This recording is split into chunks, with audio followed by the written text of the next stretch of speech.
Hello everyone, once again welcome back to my YouTube channel. I am Sudhanshu Punjot, currently second year MBBS student at Government Medical College Ratlam. आज की इस video में मैं आपको केवल एक ऐसा सोर्स बताने वाला हूं थ्योरी के लिए एंड एक ऐसा सोर्स बताने वाला हूं क्वेश्चन प्रैक्टिस के लिए जिसको यूज कर आप नीट 2025 में अपने सिलेक्शन के बहुत ही करीब पहुंच जाएंगे, क्योंकि वो हर टॉपर या वो हर MBBS स्टूडेंट जिसका गवर्नमेंट मेडिकल कॉलेज में सिलेक्शन होता है वो इसी सोर्स को लास्ट 3-4 महीनों में यूज करता है और अपना सिलेक्शन पक्का करता है। नीट एक बहुत ही हाई कॉम्पिटेटिव एग्जाम है जिसमें 25 लाख से भी ज्यादा एस्पायरेंट इस साल एग्जाम देंगे, बट उसमें से केवल 1% स्टूडेंट्स का सिलेक्शन होगा और वो 1% ऐसे होंगे जो हार्ड वर्क तो करेंगे पर सही समय पर सही काम कर अपने स्मार्ट वर्क को प्रूव कर अपना सिलेक्शन पक्का करेंगे। एंड मैंने आपको प्रीवियस वीडियो में प्रॉमिस किया था कि इन बचे हुए टाइम में मैं रोज आपको आकर ये बताऊंगा कि ऐसी कौन सी चीजें हैं जो आपको करनी चाहिए, किस टाइम पर क्या करना चाहिए जो आपको आपके सिलेक्शन के करीब ले जाए। और उसी बीच आज की इस वीडियो में मैं आपको एक ऐसा थ्योरी सोर्स और ऐसा एक question practice source subject wise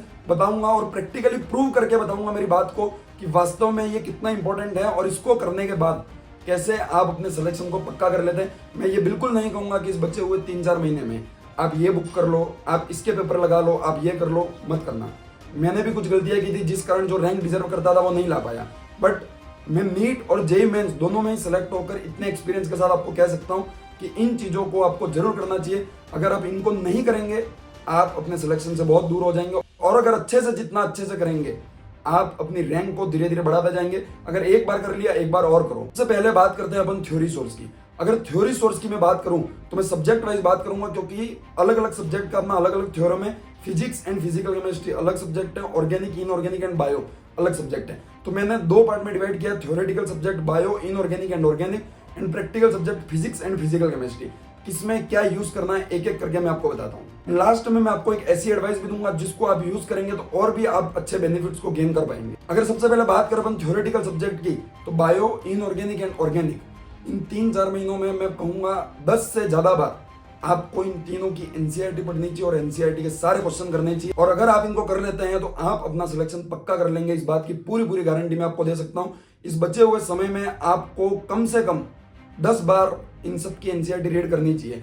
आपको आपके टीचर ने क्या पढ़ाया, आपने पूरे 1 साल 2 साल क्या पढ़ा, कहाँ से क्वेश्चन किए, कहाँ से थ्योरी पढ़ी, कौन सा मॉड्यूल पढ़ा, कोई बात नहीं, बट ये वो समय है जहां आपको एनसीईआरटी खोलने की और अपने मॉड्यूलों को बांध कर रखने का समय आ चुका है और आपको इस बचे हुए समय में ये करके दिखा। एंड साथ ही मैं एक और एडवाइस देना चाहूंगा जिसको यूज कर आप और भी इफेक्टिवली एनसीईआरटी को अपने टिप्स पर कर सकते हो। वो ये है कि जैसे कि बायो है, इनऑर्गेनिक या ऑर्गेनिक है, उसमें जब भी आपने कोचिंग की होगी या लेक्चर देखे होंगे तो कुछ चीजें आपके टीचर ने ऐसी बताई होंगी जो चीजें आउट ऑफ एनसीईआरटी है बट इंपॉर्टेंट है, जिनके ऊपर क्वेश्चन पहले पूछे जा चुके हैं। तो मैं ये कहूंगा कि आप उनको भी अपनी एनसीईआरटी में जो साइड में जगह खाली रहती है या फिर स्टिकी नोट्स यूज कर आप उसको चिपका लें और एक बार नोट्स को रीड कर उसको वहां चिपका लें, फिर बस बार बार एक ही सोर्स एनसीईआरटी को रीड करते जाएं, ना कि मल्टीपल सोर्स को रीड करें। इससे आपकी एफिशिएंसी बढ़ेगी, टाइम कम लगेगा और आप ज्यादा से ज्यादा चीजों को याद करें। अगर मैं अब आपको प्रैक्टिकली प्रूव करके बताऊं, सबसे पहले अपन बायो की बात करते हैं। पिछले 10 साल का कोई भी पेपर उठा के देख लो आप, जब से एनटीए पेपर बनाने लगा है एक भी आपको मुश्किल से ऐसा क्वेश्चन मिलेगा जो आउट ऑफ एनसीईआरटी होगा। लगभग 99% क्वेश्चन जो होते हैं बायोलॉजी में वो एनसीईआरटी से पूछे जाते हैं। अगर कोई बाहर से पूछा भी जा रहा है तो आपको सेक्शन बी में मिलेगा, ना कि सेक्शन ए में। तो मैं यही कहूंगा बायो की एनसीईआरटी 15-20 बार 25 बार जितनी बार आप पढ़ सकते हैं पढ़िए। डेली एक यूनिट रीड करने का नियम बनाइए और उसको रीड करते जाइए। नेक्स्ट बात करें इनऑर्गेनिक और ऑर्गेनिक केमिस्ट्री में, तो इनऑर्गेनिक और ऑर्गेनिक केमिस्ट्री में जितने भी सवाल पूछे जाते हैं उसमें से 70% क्वेश्चन ऐसे होते हैं जो या तो एनसीईआरटी के टेक्स्ट में जो एग्जांपल दे रखे उसमें होते हैं या फिर पीछे बैक एक्सरसाइज के क्वेश्चन से पूछे जाते हैं या फिर ज्यादा से ज्यादा एनसीईआरटी एग्जाम्पलर से पूछे जाते हैं। आप चाहे तो कोई भी पिछले सालों का पेपर उठा के देख सकते हैं। एंड अगर जो 30% बचे हुए क्वेश्चन है उसमें से भी 20-25% क्वेश्चन ऐसे होते हैं जो एनसीईआरटी की थ्योरी से पूछे जाते हैं। केवल 5 से 10% क्वेश्चन ऐसे होते हैं जो अच्छे लेवल के होते हैं और out of NCERT. Then next अपन थ्योरी सोर्स में बात करें फिजिक्स एंड फिजिकल केमिस्ट्री की, इसमें क्या करना है तो सीधी सी बात है, इसमें आपको एनसीईआरटी छोड़कर अपने टीचर के नोट्स पर ज्यादा बिलीव दिखाना, उसको अच्छे से करना है। आपको जो भी आपके टीचर ने नोट्स लिखवाए उन नोट्स को अच्छे से करो। एंड साथ ही अगर आपके पास टाइम है और आप अगर एनसीईआरटी करना चाहते हो, डिस्क्रिप्शन बॉक्स में मेरे टेलीग्राम चैनल की लिंक है जहां पूरी फिजिक्स की हाईलाइटेड एनसीईआरटी है और ऐसे पॉइंट हाईलाइट कर रखे हैं जिनसे नीट में अब तक क्वेश्चन पूछा जा चुका है। तो केवल उन पॉइंट को पढ़कर तैयार कर लो। अभी जाओ, डिस्क्रिप्शन बॉक्स में टेलीग्राम चैनल की लिंक है, जाकर ज्वाइन कर लो। एंड फाइनल अगर क्वेश्चन प्रैक्टिस सोर्स की बात करें इस आखिरी के बचे हुए समय में, तो मैं पहले आपको एक ऐसा सोर्स बताऊंगा जिससे आपको मैक्सिमम टाइम अपनी क्वेश्चन प्रैक्टिस करनी है, देन कुछ ऐसी भी टिप्स दूंगा जिनको आप यूज कर सकते। तो बात करें क्वेश्चन प्रैक्टिस की एकमात्र सोर्स की, तो वो है प्रीवियस ईयर क्वेश्चन। इस बचे हुए समय में किसी मॉड्यूल का कोई क्वेश्चन मत कीजिए, किसी बुक को हाथ मत लगाइए, किसी कोचिंग की कोई डीपीपी शीट करने की जरूरत नहीं है। आप केवल प्रीवियस ईयर क्वेश्चन करिए, एक बार करिए, 2 बार करिए, 3 बार करिए। नीट के बन गए तो जेई के करिए, बस प्रीवियस ईयर क्वेश्चन पर भरोसा दिखाइए, चाहे बायो हो, फिजिक्स हो या केमिस्ट्री हो। बस प्रीवियस ईयर क्वेश्चन ही वो की है जो आपको आपके सिलेक्शन तक ले जाएगी, जिससे आपको ये पता पड़ेगा कि किस माइंड सेट से एग्जामिनर क्वेश्चन पूछता है। क्योंकि देखो भाई, पेपर पिछले साल जिसने बनाया उसी माइंड सेट वाले लोग इस साल भी बनाएंगे। तो आप पूरी तरह से तैयार हैं या नहीं, आपने उस चैप्टर को रिवाइज करने के बाद क्या आपसे क्वेश्चन बन रहे हैं या नहीं, वो कैसे पता पड़ेगा। उस टाइप के क्वेश्चन आपको करने होंगे। एक बार करो, 2 बार करो, 3 बार करो, करते जाओ करते जाओ। आपका माइंड जो है वो उस नीट के प्रीवियस ईयर क्वेश्चन को देख के इस प्रकार सेट हो जाना चाहिए कि इस साल भी उसी टाइप के क्वेश्चन पूछे जाएंगे और आप फटाफट टिक लगाकर अपना सिलेक्शन पक्का करेंगे। साथ ही मैं दूसरी एक एडवाइस आपको देना चाहूंगा कि इनऑर्गेनिक, ऑर्गेनिक दोनों में ही एनसीईआरटी एग्जाम कलर के क्वेश्चन भी आप चाहे तो सॉल्व कर सकते हैं।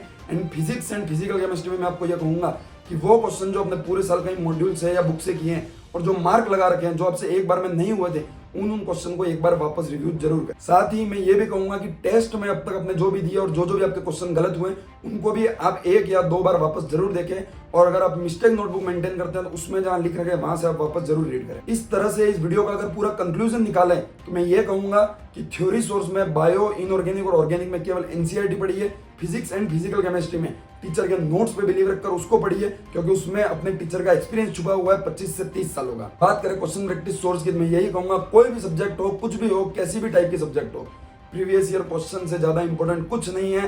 वो प्रीवियस ईयर क्वेश्चन आपको उस माइंड सेट को सेट करने में हेल्प करेंगे, जिससे आप नीट का पेपर आसानी से फोड़ पाएंगे। एक बार हो गए, एक बार और करिए, फिर करिए, फिर करिए, करते जाइए जब तक कि नीट का एग्जाम ना हो जाए। जितनी ज्यादा चीजें करेंगे कंफ्यूजन क्रिएट होंगे, और लास्ट टाइम में ये जो कंफ्यूजन क्रिएट होते हैं वो आपको आपके सिलेक्शन से और आपकी रैंक को कम करने में बहुत ही ज्यादा घातक होता है। तो आज के इस वीडियो में इतना ही। मिलते हैं कल किसी और इंटरेस्टिंग टॉपिक के वीडियो के साथ। अगर आपका कोई डाउट है या आपको कुछ पूछना है, कमेंट बॉक्स में कमेंट जरूर करें, उसके ऊपर भी वीडियो जरूर बनेगी। Thank you very much, all the very best, bye bye. मेहनत करते